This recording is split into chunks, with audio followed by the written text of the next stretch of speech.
نحمده ونصلي ونسلم على رسوله الكريم أما بعد فأعوذ بالله من الشيطان الرجيم بسم الله الرحمن الرحيم احشروا الذين ظلموا وأزواجهم وما كانوا يعبدون من دون الله فاهدوهم إلى صراط الجحيم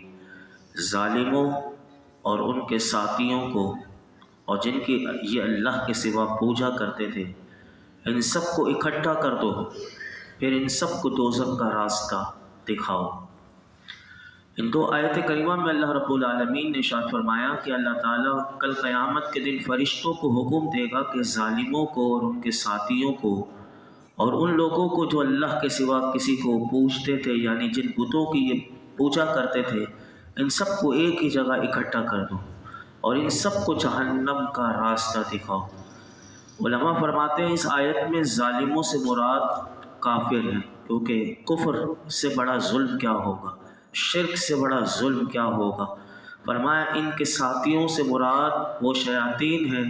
کہ جو دنیا میں ان کے ہم نشین اور ان کے پاس رہتے تھے۔ ہر ایک کافر اپنے شیطان کے ساتھ ہی ایک ہی زنجیر میں جکڑ دیا جائے گا۔ حضرت عبداللہ بن عباس رضی اللہ عنہما فرماتے ہیں کہ ساتھیوں سے مراد اس کی جنس کے دوسرے افراد بھی ہیں، یعنی ہر کافر اپنی ہی قسم کے کفار کے ساتھ اٹھایا جائے گا، بت پرست بتوں کے ساتھ اٹھایا جائے گا، اور آتش پرستوں کے ساتھ اٹھایا جائے گا۔ تو یہ اللہ تعالیٰ کل قیامت کے دن انہیں اٹھائے گا، اور پھر قیامت کے دن کیا ہوگا وہ بھی سنیے۔ آگے فرمایا وَقِفُوهُمْ إِنَّهُمْ مَسْئُولُونَ مَا لَكُمْ لَا تَنَاصَرُونَ، اور انہیں ٹھہراؤ، بے شک ان سے پوچھ گچھ کی جائے گی اور کہا جائے گا تمہیں کیا ہوا، تم ایک دوسرے کی مدد کیوں نہیں کرتے۔ یعنی جب کفار جہنم کے قریب پہنچیں گے تو فرشتوں سے کہا جائے گا انہیں پل صراط کے پاس ٹھہراؤ کہ بے شک ان سے پوچھ گچھ کی جائے گی۔ یعنی قیامت کا دن وہ دن ہوگا کہ جہنم کے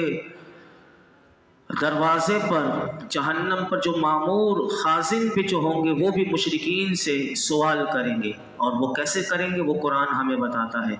24ویں پارے میں اللہ تعالیٰ فرماتا ہے کہ وہ جہنم کے خازن جو ہوں گے وہ سوال کافروں سے کریں گے، وَسِيقَ الَّذِينَ كَفَرُوا إِلَى جَهَنَّمَ زُمَرًا، اور کافروں کو گروہ در گروہ جہنم کی طرف ہانکا جائے گا۔ حَتَّى إِذَا جَاءُوهَا فُتِحَتْ أَبْوَابُهَا، یہاں تک کہ جب وہ وہاں پہنچیں گے، فتحت ابوابها، تو جہنم کے دروازے کھولے جائیں گے۔ وقال لهم خزنتها، تو جہنم کے جو داروغے ہیں وہ ان سے کہیں گے الم یأتکم رسل منکم یتلون علیکم آیات ربکم وینذرونکم لقاء یومکم ھذا، تو وہ جہنم کے جو داروغے ہیں وہ ان سے کہیں گے بتاؤ کیا تمہارے پاس تمہیں میں سے وہ رسول نہ آئے تھے کہ جو تم پر تمہارے رب کی آیتیں پڑھتے تھے اور تمہیں اس دن کی ملاقات سے ڈراتے تھے کہ جہنم بھی اللہ نے بنائی ہوئی ہے اور جہنم میں وہ پھینک دے گا، ڈال دے گا۔ اللہ اکبر، وہ جہنمی، وہ کافر، وہ اس وقت جو جواب دیں گے وہ بھی قرآن نے بتایا قالوا بلا، وہ کہیں گے کہ کیوں نہیں، وہ آئے تھے اللہ کے رسول، انہوں نے قرآن کی آیتیں پڑھ کر ہمیں سنائی، ولیکن حقت کلمۃ العذاب علی الکافرین، اور وہ کہیں گے کیوں نہیں، مگر عذاب کا قول جو ہے وہ کافروں پر ثابت ہو گیا۔ یہ تو تھا کافروں کا، لیکن ہم مسلمانوں کو بھی یاد رکھنا چاہیے یہ کافروں کے لیے نہیں، بلکہ علماء فرماتے ہیں کفار کے علاوہ ہر ایک سے جو بھی دنیا میں آیا اس کے اقوال، یعنی قول کہنے کی جمع اقوال، اس کے اقوال کے بارے میں اس کے افعال کے بارے میں پوچھ گچھ ضرور ہوگی، اور یہ 4 سوال ہوں گے، اور یہ 4 سوال کے جواب مجھے اور آپ کو، ہم سب کو دینے، ہمیں بھی روکا جائے گا۔ اور حدیث پاک میں آتا ہے کیا، سنیے، حضرت ابو برزہ اسلمی رضی اللہ تعالیٰ عنہ سے روایت ہے کہ اللہ کے محبوب علیہ الصلوۃ والسلام نے ارشاد فرمایا قیامت کے دن بندہ اپنی جگہ سے اس وقت تک نہ ہل سکے گا جب تک اس سے 4 باتیں نہ پوچھ لی جائیں۔ نمبر 1 اس کی عمر، کہ کس کام میں گزری، تجھے اللہ نے جتنی عمر دی تھی تو نے کس کام میں لگائی، بتا ساری زندگی تو نے کیا کیا، یعنی پوری ایک ایک زندگی کے ایک ایک سال کا، ایک ایک مہینے کا، ایک ایک دن کا پوچھا جائے گا تو نے کیسے گزارا، سارا بتانا پڑے گا۔ حالانکہ سارا ریکارڈ ہوگا لیکن پہلے بندے سے پوچھا جائے گا تو بتا۔ نمبر 2، دوسرا سوال ہوگا کہ علم تو نے کتنا حاصل کیا اور اس پر کتنا عمل کیا۔ علم کے بارے میں ضرور پوچھا جائے گا، عمل کے بارے میں پوچھے گا اللہ، یہ دوسرا سوال ہوگا، اس کا جواب دینا پڑے گا۔ نمبر 3، مال کے بارے میں کہ کہاں سے کمایا تھا، کہاں خرچ کیا، بتا، ساری ڈیٹیل بتا، سب بتانا پڑے گا۔ نمبر 4، ہل نہیں سکتا، حضور فرماتے ہیں۔ نمبر 4 کہ جسم کے بارے میں، یہ باڈی جو اللہ نے دی تھی اس کو کس کام میں لایا، بتا، اس پورے جسم کو تو نے کس کام میں لگا کر رکھا، یعنی یہ دینا پڑے گا اس کا جواب۔ اور دوسری حدیث پاک میں میرے آقا علیہ الصلوۃ والسلام فرماتے ہیں، حضرت انس رضی اللہ تعالیٰ نے اس کو روایت کرتے ہیں کہ اللہ کے محبوب علیہ الصلوۃ والسلام نے ارشاد فرمایا کہ جس بلانے والے نے کسی چیز یعنی شرک اور گناہ کی طرف بلایا ہوگا، کسی نے کسی کو گناہ کی طرف بلایا ہوگا یا شرک کی طرف بلایا ہوگا، میرے آقا فرماتے ہیں انہیں کہا جائے گا قیامت کے دن وہ ٹھہرا رہے گا اور اس چیز کے ساتھ وہ چمٹا ہوگا اور اس سے جدا نہ ہوگا، یعنی شرک اس سے چمٹ جائے گا، گناہ اس سے چمٹ جائے گا، اگرچہ میرے آقا فرماتے ہیں ایک ہی آدمی کو اس نے بلایا ہو۔ پھر میرے آقا نے یہ آیت کریمہ جو میں نے آپ کے سامنے پڑھی، حضور نے تلاوت کی، وَقِفُوهُمْ إِنَّهُمْ مَسْئُولُونَ مَا لَكُمْ لَا تَنَاصَرُونَ، کہ انہیں ٹھہراؤ، ان سے پوچھا جائے گا اور کہا جائے گا کہ تمہیں کیا ہوا، تم ایک دوسرے کی مدد کیوں نہیں کرتے۔ تو ہمیں بھی چاہیے کہ ان روایات کو، ان آیات کو سامنے رکھتے ہوئے ہم سب اپنے قول جو ہم کہتے ہیں، ہم جو کرتے ہیں، اس پر ہمیں غور کرنا چاہیے کہ اس کے بارے میں پوچھ گچھ ضرور ہوگی۔ آج زبان کی کوئی اہمیت ہم نہیں دیتے، ہم کام جو کرتے ہیں، اچھا کرتے ہیں، برا کرتے ہیں، ہمیں کوئی پرواہ نہیں ہوتی، لیکن اس کے بارے میں پوچھا ضرور جائے گا اور اس کے بارے میں ہمیں غفلت کا شکار نہیں ہونا چاہیے۔ اللہ کرے کہ ہم جو زندگی ملی بھی ہے، اسی زندگی میں اپنی اخروی حساب اور سوالات کی ہم تیاری کر لیں کہ یہ جوابات تو ہمیں دینے پڑیں گے، اور یہ دنیا میں میرے آقا نے فرما دیا۔ اور یہ جو سوال ہے نا کہ فرشتے پوچھیں کہ مالکم، یہ ڈانٹنے کے لیے ہوگا، وہ جہنم کے جو داروغے ہوں گے وہ ڈانٹتے ہوئے کہیں گے مشرکین سے، آج تمہیں کیا ہوا کہ تم ایک دوسرے کی مدد کیوں نہیں کرتے، حالانکہ تم دنیا میں تم ایک دوسرے کی مدد کرنے پر بہت گھمنڈ کرتے تھے، اور لیکن یہ تو تھا کافروں کے لیے، انہیں ڈانٹ پڑے گی۔ لیکن یہ بھی ہمارا عقیدہ قرآن ہی بتاتا ہے کہ مشرکین قیامت کے دن ایک دوسرے کی مدد نہیں کر سکیں گے۔ اب کوئی اس بات کو بنیاد بناتے ہوئے کبھی یہ نہ سنے، اگر کوئی کہے تو وہ غلط کہتا ہے کہ انبیاء، اولیاء، صلحاء، اللہ کے نیک بندے بھی مدد نہیں کر سکیں گے، یہ نہیں، بلکہ یہ قرآن بتاتا ہے کہ انبیاء، اولیاء، صلحاء، اولیاء اللہ قیامت کے دن اللہ کے اذن سے، ہم کہتے ہیں اللہ کے اذن ہوگے، اور وہ اہل ایمان کی شفاعت کریں گے اور ان کی مدد کریں گے۔ یہ قرآن ہمیں بتاتا ہے الاخلاء یومئذ بعضهم لبعض عدو الا المتقین یا عبادی لا خوف علیکم اليوم ولا انتم تحزنون۔ اس دن گہرے دوست جو دنیا میں بڑے گہرے دوست تھے وہ ایک دوسرے کے دشمن ہو جائیں گے سوائے پرہیزگاروں کے۔ اب دیکھیے اللہ نے مستثنی کر دیا کہ وہ دشمن نہیں ہوں گے، باقی سب ایک دوسرے کے دشمن ہوں گے۔ جو پرہیزگار تھے، دنیا میں نیک تھے، وہ دشمن نہیں ہوں گے، بلکہ انہیں تو اللہ نے دنیا میں بتا دیا کہ ان لوگوں کو، پرہیزگاروں، تو قیامت کے دن کہا جائے گا اے میرے بندو